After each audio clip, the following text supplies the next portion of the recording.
queria convidar você nesse momento a abrir a sua Bíblia comigo em Êxodo capítulo 20. Nós estamos em uma série que nós estamos estudando e pregando sobre os 10 mandamentos.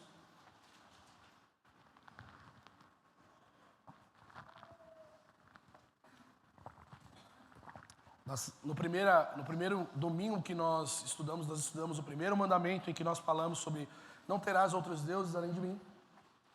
Na semana passada nós falamos nossa da visão, sobre o que nós temos visto do Senhor, sobre o caminho do discípulo, por isso nós não continuamos essa série, mas hoje é o segundo domingo dessa série, o segundo de 10, e eu queria que você lesse comigo o versículo 4 até o versículo 6, diz assim: não farás para ti imagem esculpida, nem figura alguma do que há em cima do céu, nem embaixo da terra ou nas águas debaixo da terra.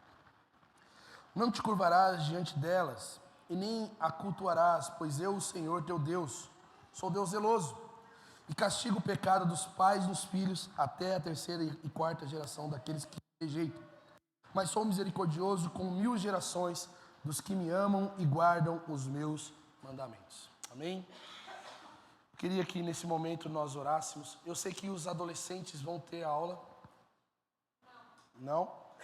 Então beleza, então. Vamos orar então. Vou pedir que vocês fiquem aí com seus pais e vamos participar desse momento.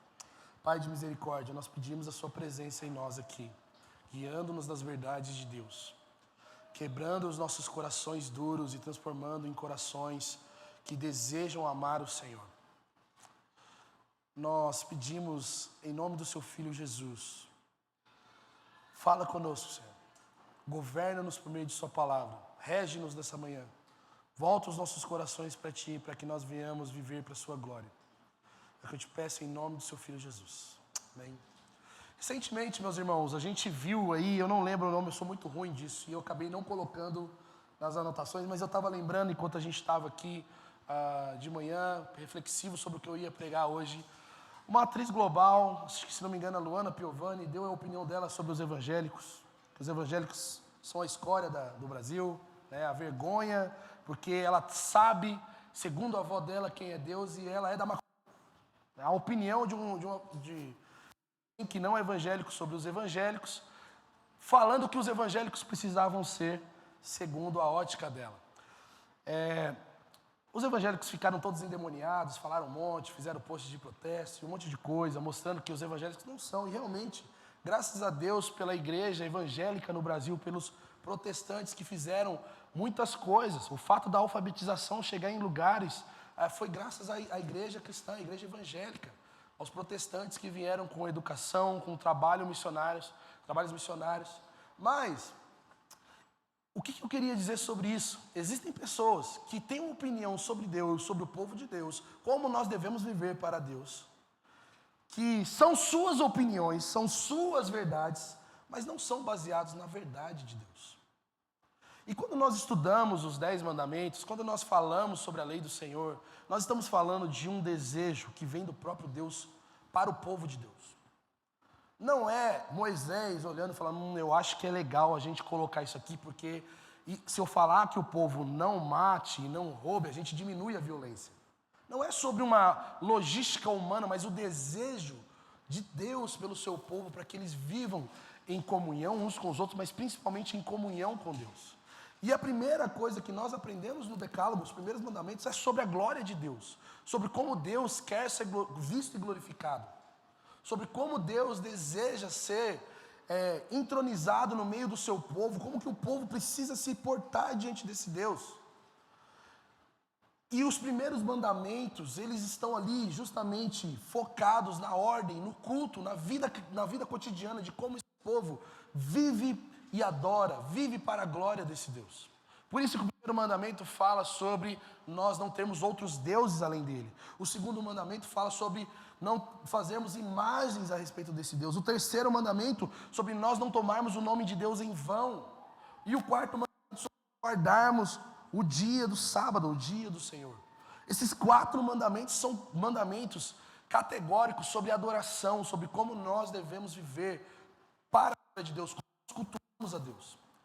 Em um mundo global em que nós vemos a Austrália, nos anos 2000, revolucionando o que é ser igreja por meio da Hillsong United, em que nós olhamos e começamos a fazer música de louvor somente daquele jeito, em que daqui a pouco todas as igrejas se tornaram igrejas de parede preta, em que o pastor tinha que estar aquele terno com a lapela fininha e aquele jeito, aquele sapatinho que não é igual ao do Samuel, mas muito parecido. O Samuel é muito mais bonito. O cara precisa ser quase um palestrante, em que o sermão ele precisa ser encaixado em alguns minutos, em que o culto ele é altamente modificado para que as pessoas se engajem e não Deus seja adorado. Nós temos um problema. E sabe o que é pior? É que muitas dessas opiniões sobre culto não são com base nos estudos das Escrituras e o que Deus deseja para o seu povo, como Ele quer que seja adorado. É com base no que o marketing diz. Como que nós podemos fazer com que o auditório se torne amigável e participativo?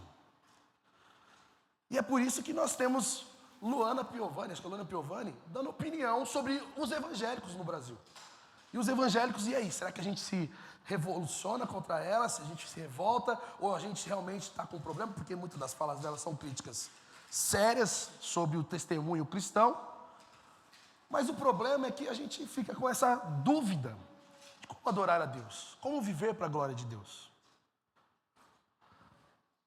E nós começamos a criar um imaginário de como Deus acha, ou como nós devemos fazer com que Deus seja adorado, segundo a nossa mente, segundo o que é convencional para nós, o que é conveniente para nós, e o que pode ser similar ao que não seja agressivo às pessoas que estão vendo a gente cultuar o Senhor. Quando Deus, Ele fala, eu sou o Senhor teu Deus que te tirou do Egito, por isso não façam imagens de esculturas, não façam nem figura alguma que há em cima do céu ou debaixo da terra. Deus está falando, olha, vocês, povo de Israel, vocês, povo meu, vocês não podem ser como todos os outros povos e de outras nações que estão ao redor de vocês. Eles têm figuras que representam a divindade deles. Eles têm animais, eles têm símbolos. Eles têm até mesmo pessoas que se dizem divinas. Mas eu sou o Senhor teu Deus que te tirei do Egito. E o que Deus ele está combatendo aqui é a idolatria. E na semana passada eu tive a oportunidade de falar sobre idolatria na nossa escola bíblica dominical.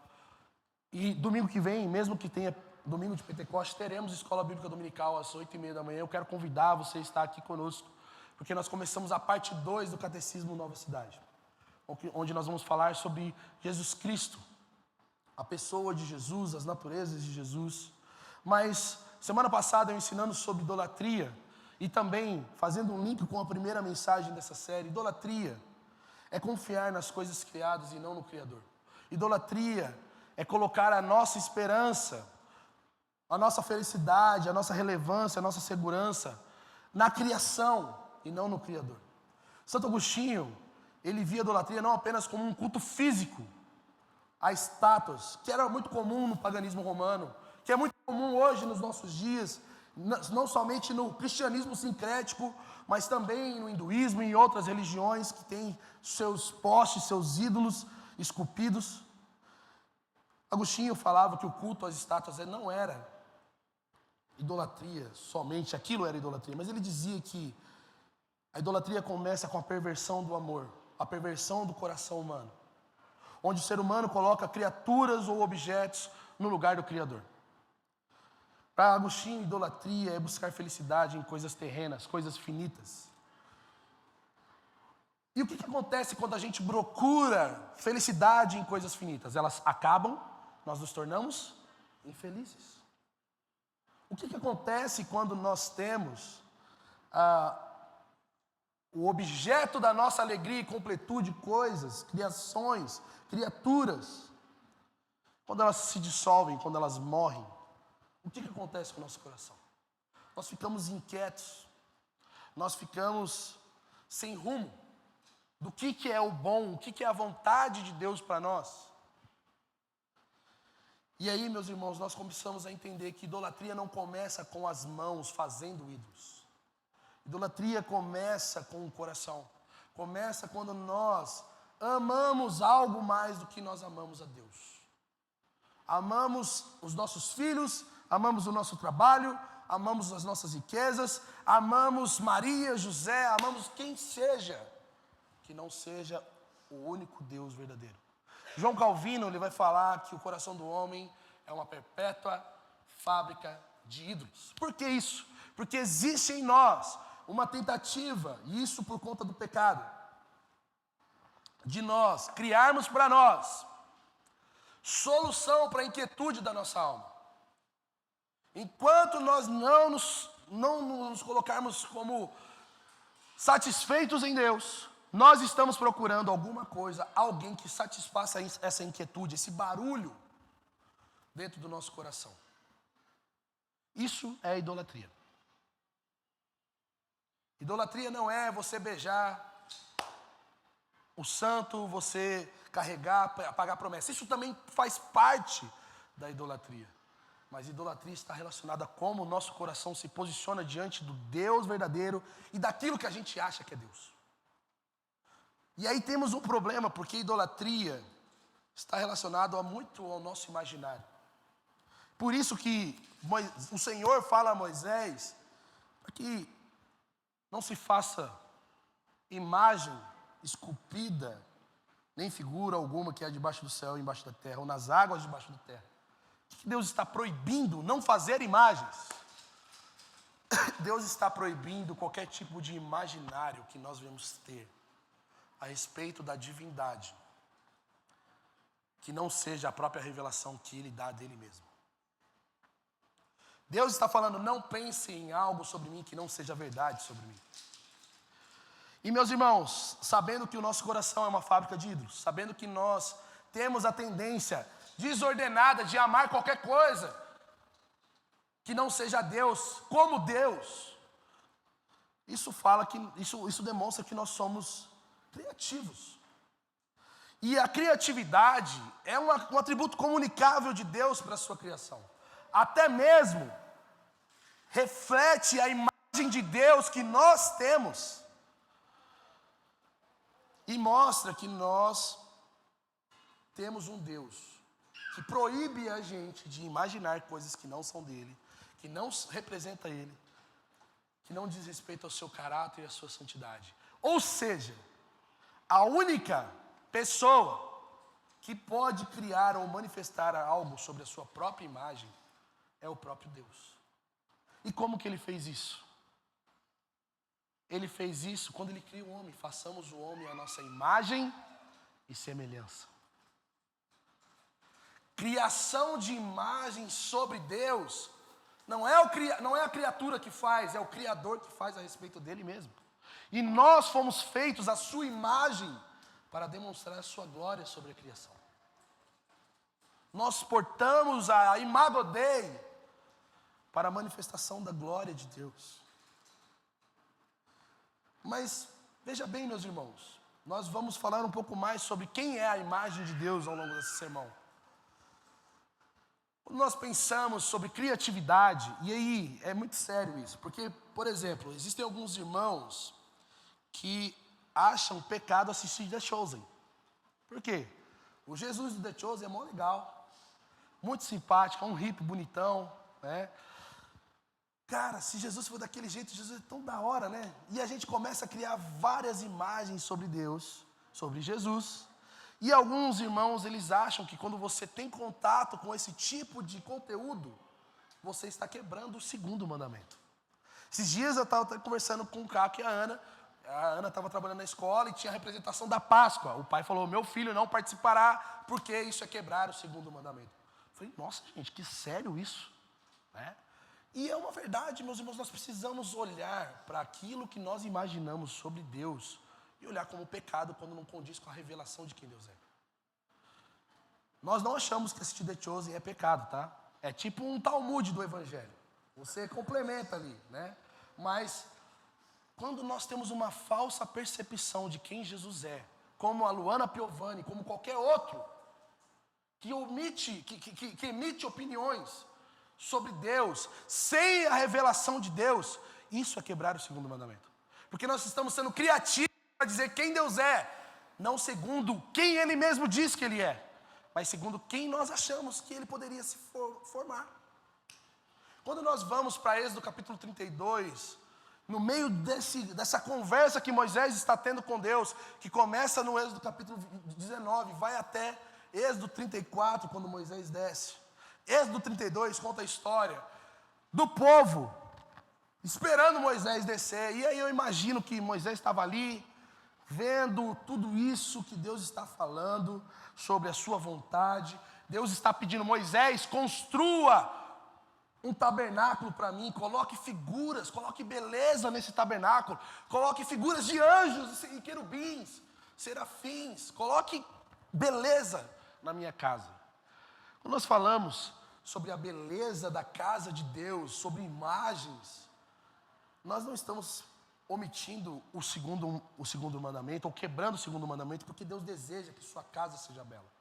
Mas quando nós imaginamos algo que Deus não quer a respeito dele, nós temos um problema. E isso acontece em Êxodo 32, porque Deus fala: construa uma arca, e a arca representava o trono de Deus no meio do povo dele. Coloque serafins em cima dessa arca, mostrando que Deus está entronizado em meio aos serafins. Só que não coloque nada em cima do propiciatório, porque ali é o meu lugar. Só que o que o povo faz em Êxodo 32? Fala que Moisés está demorando, a gente precisa da presença de Deus no nosso meio, a gente precisa. E olha como que é bonito, olha, imagina como começa a idolatria. Nós precisamos de Deus. Nós precisamos de algo que mostre quem Deus é no nosso meio. Arão, construa um bezerro para nós. E Arão vai lá, faz o catado de dízimos e ofertas de todo mundo, faz um bezerro. E o que Arão diz quando termina o bezerro? Eis aí o Senhor que nos tirou do Egito. Veja bem, ele não falou: eis aqui o bezerro de ouro, uma parte da divindade. Eis aí o Senhor que nos tirou do Egito. Então, idolatria não tem a ver só com questões de imagem, escultura, mas com o nosso coração que atribui à criação, a criaturas. Por meio da nossa criatividade elaborada, muito bem elaborada, a pensarmos algo que Deus não é e dizemos que seja. Por isso que o segundo mandamento, ele desautoriza qualquer tipo de tentativa, meus irmãos, de nós imaginarmos Deus, para que nós usássemos isso em nossa liturgia de adoração, como representatividade da presença de Deus no meio do povo. Talvez você não perceba, mas nós sempre estamos fazendo isso. Desde as coisas mais aberrações, como talvez colocar Jesus crucificado no meio da igreja, como os católicos fazem. Como se Cristo é aquela imagem, e atribuir a Ele a adoração. Como também, talvez colocar uma arca da aliança no meio da igreja. Como também colocar coisas que não dizem respeito ao culto ao Senhor, como representatividade da presença dEle em nosso meio. Sabe o que Deus está falando para nós, meus irmãos? Que a presença dEle não é representativa, mas ela é real no meio do seu povo. Isso deve encher o nosso coração de temor. Quando nós estamos reunidos aqui, nesse culto, nós não precisamos de algo que represente a presença manifesta de Deus no nosso meio. Nós temos o Espírito de Deus vivo em nós. Quando nós precisamos de recursos que nos lembrem a respeito da presença de Deus estar no nosso meio, nós estamos conscientes mais dessa realidade, do nosso imaginário, do que da realidade de quem Deus é e do que Ele se revela para nós. E isso é quebrar o segundo mandamento. Quando nós colocamos a satisfação, sabe, muitos de nós aqui somos tentados no segundo mandamento quando nós temos a sensação de segurança e deleite colocada sobre pessoas e coisas da nossa vida. Meus filhos, meu bem mais precioso. Meus filhos são tudo para mim. Olha que frase forte, meus irmãos. minha família acima de tudo. Isso é algo muito sério. Isso é quebrar o segundo mandamento, porque nós estamos colocando como objeto da satisfação que o nosso coração foi feito para a presença de Deus nas coisas criadas. E o que significa a presença de Deus no meio do povo de Deus? Por isso que Deus está ali falando sobre isso. Deus, ele dá esse segundo mandamento como direção de como deveria ser o culto a Ele, não com imagens. Fazer imagens significava que existia uma semelhança do ser representado com a divindade, ou seja, Deus é criatura, isso é blasfêmia. Mas mais do que isso, Deus participa do culto quando nós olhamos para essa criatura e vemos que Ele é Deus. E é isso que Israel fez quando constrói o bezerro de ouro. Olha, Deus é um bezerro de ouro porque Ele é forte, porque Ele mostra a imponência, porque Ele é dourado, porque Ele exala a riqueza. Meus irmãos, o que Deus está falando para nós é que nada, absolutamente nada é comparável a quem Ele é. Um ser supremo, glorioso e todo-poderoso. Por isso Ele proíbe isso. Parem de imaginar coisas a respeito de mim. E por que nós criamos ídolos? Por que nós tentamos todas as vezes olharmos e falarmos, a gente precisa de algo que represente Deus em nosso meio? Por que existem tantas religiões? Essa é a pergunta que é cabível no IBGE. Por que nós precisamos de entidades, demônios, santos? Por que o homem não se dá por satisfeito em quem Deus é? Hans-Ulrich Riffler, ele vai falar algo muito importante sobre isso. Ele vai dizer, ao confrontarmos o Senhor com os ídolos, percebemos que Deus é invisível. Mas as imagens são visíveis. Através do visível, o homem busca segurança. Todos nós sabemos que psicologicamente é muito mais fácil dominar o visível do que o invisível. Um Deus visível pode ser alterado, um Deus visível pode ser modificado, um Deus visível pode ser manipulado. E o homem que cria uma imagem, mais cedo ou mais tarde, vai abandoná-la. Nesse aspecto, podem se justificar as críticas contra a religião, porque esse tipo de Deus nada mais é do que uma projeção de sentimentos do homem religioso.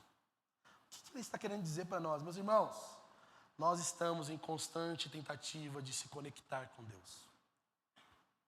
Nós estamos em constante tentativa de procurar, tatear Deus, sentir Deus e demonstrar as nossas afeições a Ele. Mas o Deus cristão é um Deus visível. Quando nós optamos em criar ídolos, imagens, nós estamos dizendo para nós mesmos que isso é Deus e Ele pode me sentir e eu posso senti-lo. Mas mais do que isso, o problema está, quando esse Deus me ofende, é só quebrar e derreter e fazer outro Deus. E quantos de nós fazemos isso com outras coisas na nossa vida? Meus irmãos, nós estamos vivendo em um país em que existe uma racha muito grande de ala conservadora e ala progressista, em que os conservadores falam Deus, pátria, família e liberdade, mas Deus, pátria, família e liberdade no quarto, quinto casamento. Porque se esse Deus, pátria, família e liberdade me ofende, é só trocar. Da mesma maneira, o Deus progressista, se ele me ofende, ele não é Deus, ele é digno do meu ódio. Porque o que importa é eu ser feliz. Nós estamos em uma guerra de ídolos. Que nós mesmos criamos, meus irmãos. E perdidos, porque nós não sabemos a quem adorar. E existe um Deus que nos chama, não farás para ti imagens, nem se curvem diante delas. Quando o povo de Israel se aplicasse em fazer uma imagem, ou quando nós nos aplicamos a imaginar Deus, nós estamos tentando criar uma deidade controlável, algo que nós podemos dominar e falar, você só toca nisso se eu deixar. Nós estamos criando um Deus descartável para nós.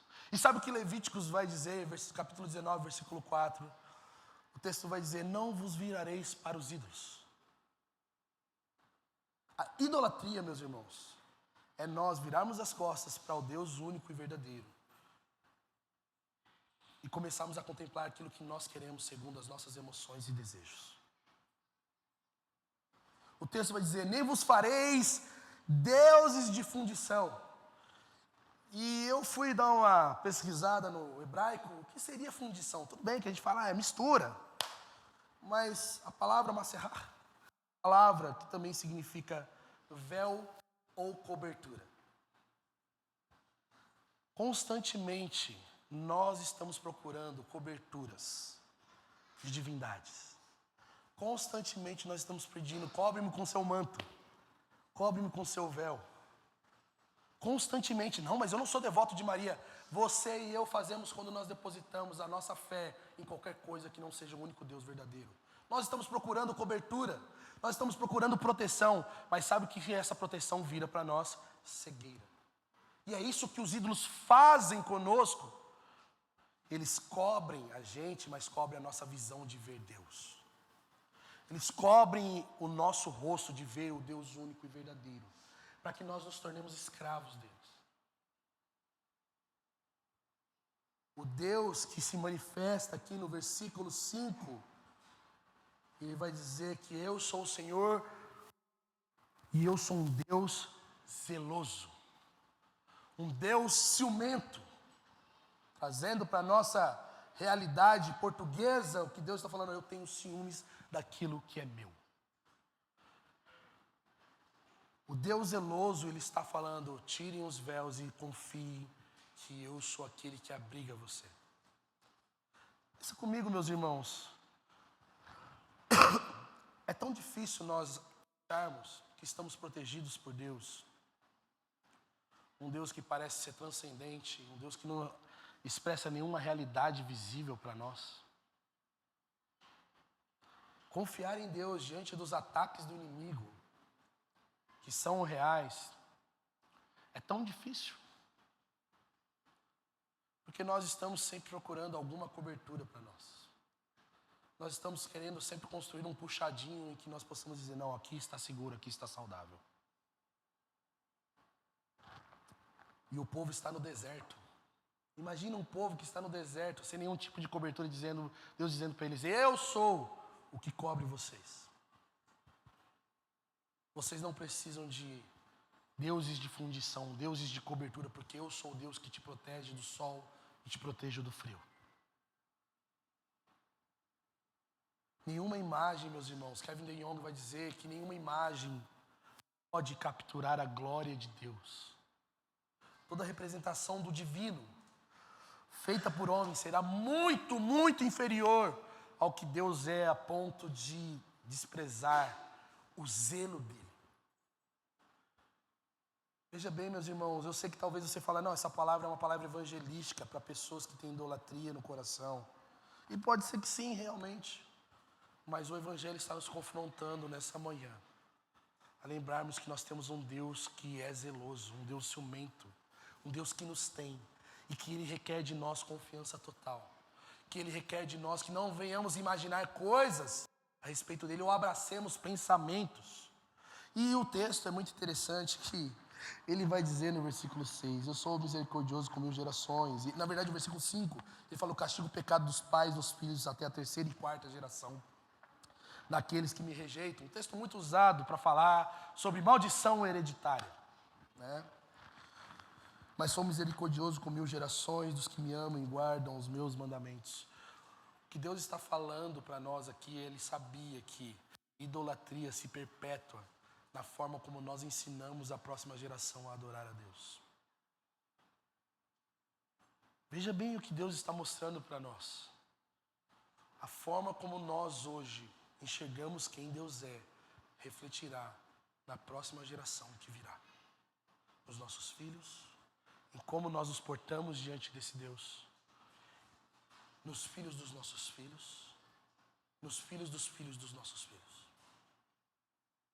Quando nós somos idólatras, Deus sabe como lidar com a nossa idolatria, confrontando-a até a 4ª geração, se necessário. Não porque a culpa é nossa, ou a culpa é dos nossos pais, mas é porque nós talvez aprendemos errado sobre quem Deus é no passado e estamos ensinando para o futuro sobre esse Deus. Isso é pecado. Nós precisamos romper com uma mente que cria um falso Deus para os nossos filhos, para os filhos dos nossos filhos. E nós viemos lembrar que eu sou o Senhor que tirou do Egito. Eles precisam saber disso. O nosso Deus é o Deus que nos salvou da morte. Eles precisam conhecer o Deus único e verdadeiro. E sabe o que é mais belo? Nós começamos agora o sermão falando que o único que pode criar algo sobre Deus é o próprio Deus, uma imagem sobre Deus. Por isso Ele nos criou. Mas existe uma verdade também que nós vemos em Hebreus e Colossenses dizendo que Cristo é a imagem do Deus invisível. E isso nos ensina e nos mostra que Deus é aquele que promove uma imagem mediadora dele mesmo, se apresentando, se revelando para nós como Deus visível. Cristo, a verdadeira imagem de Deus, como homem, como Deus diante de nós. Não controlado, não manipulável, não estático, mas com ouvidos e boca, com mãos que tocaram pessoas. Cristo faz com que os nossos ídolos sejam inúteis, porque Ele faz o que nenhum ídolo pode fazer por nós. Essa semana nós estávamos conversando com uma pessoa e nós estávamos falando justamente sobre a necessidade de ela olhar para Cristo como o único e suficiente Salvador. E parar de olhar para os mediadores que nós temos e criamos. E nós estamos em uma cidade, meus irmãos, Varginha é um campo missionário para nós. Nós temos quase 80% de católicos que professam que sim, nós precisamos de outros mediadores. O Evangelho nos diz, nos dá uma boa notícia de que um mediador, uma possibilidade de termos mediador, e o próprio Deus fez ela em Jesus Cristo. Quando Ele se revela para nós, Deus encarnado, como Deus que anda, fala, vive, não está preso em uma tumba, mas foi ressuscitado e subiu aos céus. A necessidade de nós termos uma ponte entre o céu e a terra não vem por pessoas, não vem por liderança espiritual, não vem por qualquer coisa. Veio pelo Cristo Todo-Poderoso que morreu na cruz por nós. É por isso que Paulo vai dizer em Timóteo que só existe um mediador entre Deus e os homens, Jesus Cristo, homem, a imagem perfeita de Deus.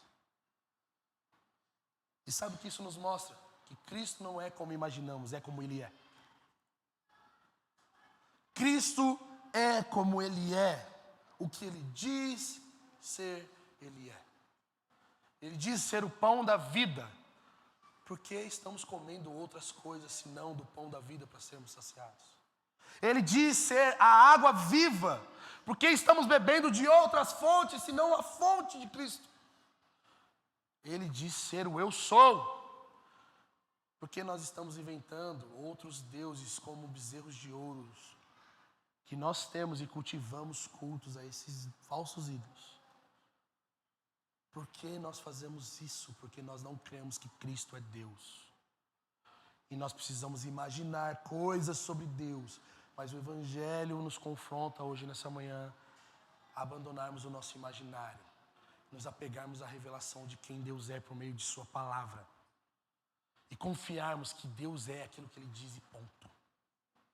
Ah, mas eu não vou sentir? Não sei, talvez não.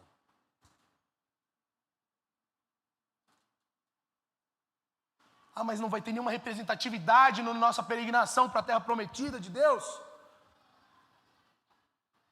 Vai ter maná, vai ter presença, vai ter provisão, vai ter proteção. O que mais você precisa? E eu quero concluir essa manhã lembrando você 3 coisas muito importantes. Existe um convite de Deus para nós, de nós nos livrarmos da idolatria, meus irmãos, do imaginário sobre Deus, de fazer ídolos para o nosso coração, da tentativa de fazer Deus para nós e de não submetermos a quem Ele diz que Ele é. E nós precisamos nos humilhar hoje e buscarmos o Deus vivo e verdadeiro. E nós o buscamos por meio de Jesus Cristo, nosso Senhor e Deus também, a imagem perfeita e visível de Deus. Nós precisamos parar com os cultos aos deuses mortos e inanimados que nós temos, que nós tentamos dar glória e poder que é devido somente a Deus. E como nós nos livramos desses ídolos? Nós temos a palavra viva de Deus, que é suficiente para nos revelar quem Deus é.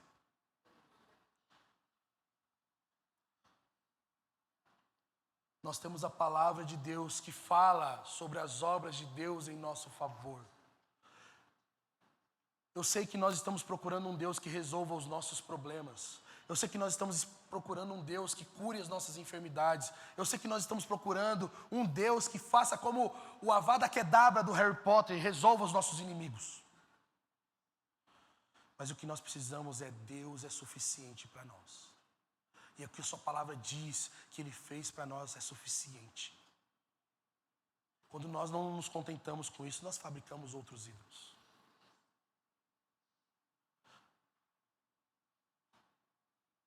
Ontem no nosso curso de membresia nós estávamos falando sobre isso. Existe um ídolo no nosso coração. Um ídolo sensorial que nós criamos nos cultos evangélicos chamado presença de Deus.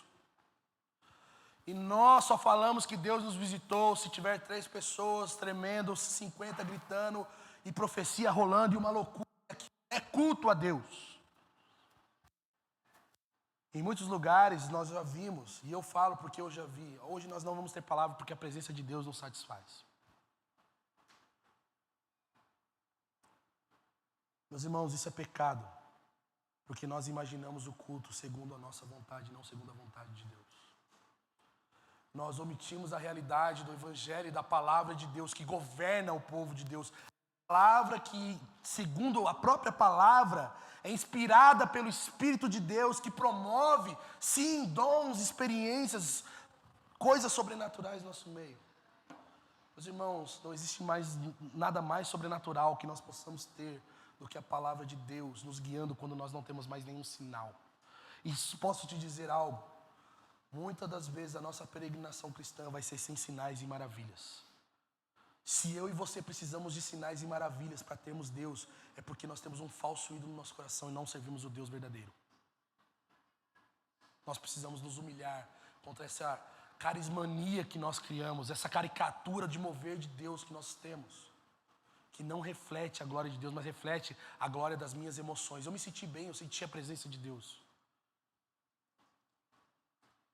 Isso é pecado de idolatria no nosso meio.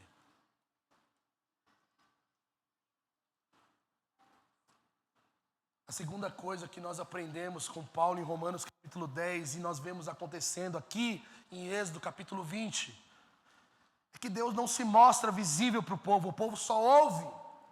E sabe o que nós precisamos? É ouvir Deus. Porque a fé vem pelo ouvir e não pelo que vemos. Paulo vai dizer que a fé vem pelo ouvir a palavra de Deus. Isso mostra que existe uma realidade dentro do culto público, o culto cristão, em que um culto sem palavra não é culto. Se Deus não foi revelado por meio das Escrituras, não houve culto. Porque o culto é o ajuntamento do povo de Deus para ouvi-lo. Se nós não temos fé suficiente para crermos que Deus nos chamou para ouvir a sua voz por meio do Evangelho, é porque estamos com os ouvidos tapados para a revelação de quem Ele é. E sabe qual é o problema de quando nós temos ouvidos tapados para ouvir as verdades de Deus? Nós nos distanciamos de Deus, nós nos viramos contra Deus e viramos para os nossos ídolos. Nós precisamos ouvir o Evangelho.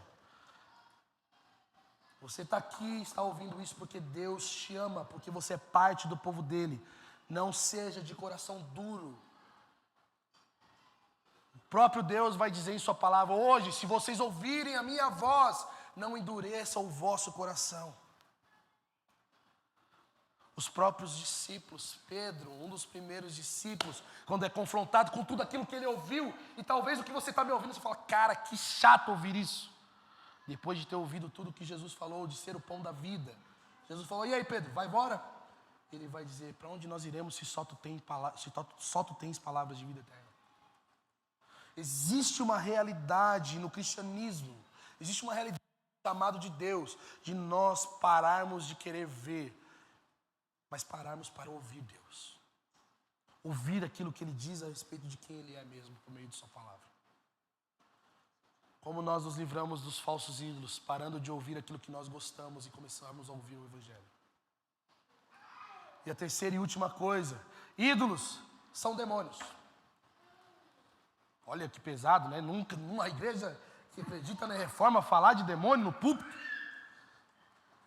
Ídolos são demônios que se alimentam da nossa adoração para se parecerem com Deus e subverterem e corromperem a adoração a esse Deus. Corromperem esse povo para que não adore o Deus verdadeiro.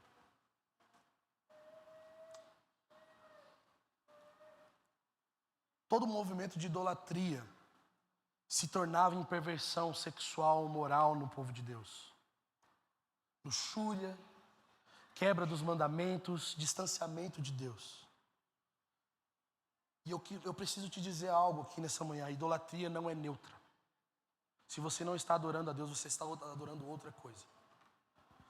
Agostinho de Hipona, e em breve, se Deus permitir, nós estaremos disponibilizando um material sobre isso, vai dizer que Satanás é um macaquinho de Deus, o Simeadei.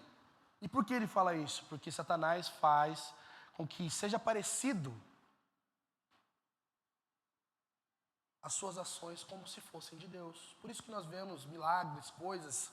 Ah, mas a santa fez milagre, como que você explica isso? Demônio. E sabe por que nós estamos falando isso, meus irmãos? Porque existe uma tentativa de nós acharmos que eu posso viver com esse ídolo aqui no meu coração. Eu posso ficar tranquilo, eu não estou fazendo nada de errado. Deus chama a gente à exclusividade de coração. Deus chama a termos somente olhos para Ele. Deus chama a nós termos um coração somente para Deus. Quando nós não estamos adorando a Deus, nós estamos adorando outra coisa que se alimenta e se fortalece dessa adoração. O que nós estamos adorando, meus irmãos? Por isso eu quero convidar você a fechar seus olhos. Diante da revelação de Deus aqui, diante do Evangelho pregado, eu preciso dizer para você que existe um chamado e um confronto da parte de Deus para mim e para você nessa manhã, a nós abandonarmos os nossos ídolos, abandonarmos aquilo que nós imaginamos sobre Deus, para nós experimentarmos de Deus, o Deus único e verdadeiro,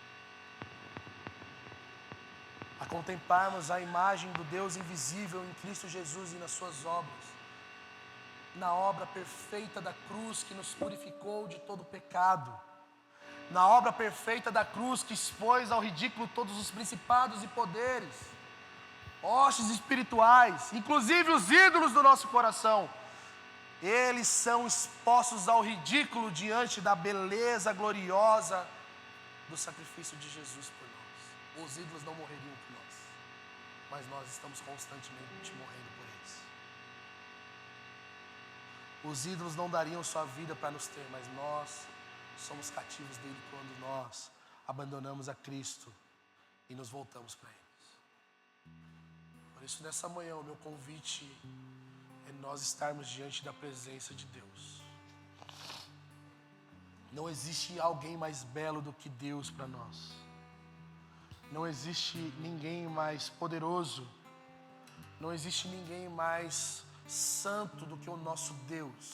Não existe ninguém mais digno da perfeição do que o nosso Senhor. Se essa palavra falou com você, confrontou o seu coração de ídolos que você alimenta, de imaginários sobre Deus, o Senhor te chama a abandonar isso hoje. Assim como em Éfeso, quando eles ouviram o Evangelho, levaram os seus livros, os seus ídolos para serem queimados na cidade. Existe um chamado de Deus para você hoje, queimar os falsos ídolos do seu coração, queimar as possibilidades de mediadores que eu e você temos entre nós e o Senhor. Eu preciso de alguém, eu preciso de algo que faça a ponte entre eu e Deus. E o Evangelho tem uma boa notícia para mim e para você: Cristo é isso. Se isso está fazendo sentido para o seu coração, eu queria convidar você a ficar de pé no seu lugar, para que nós venhamos orar por você.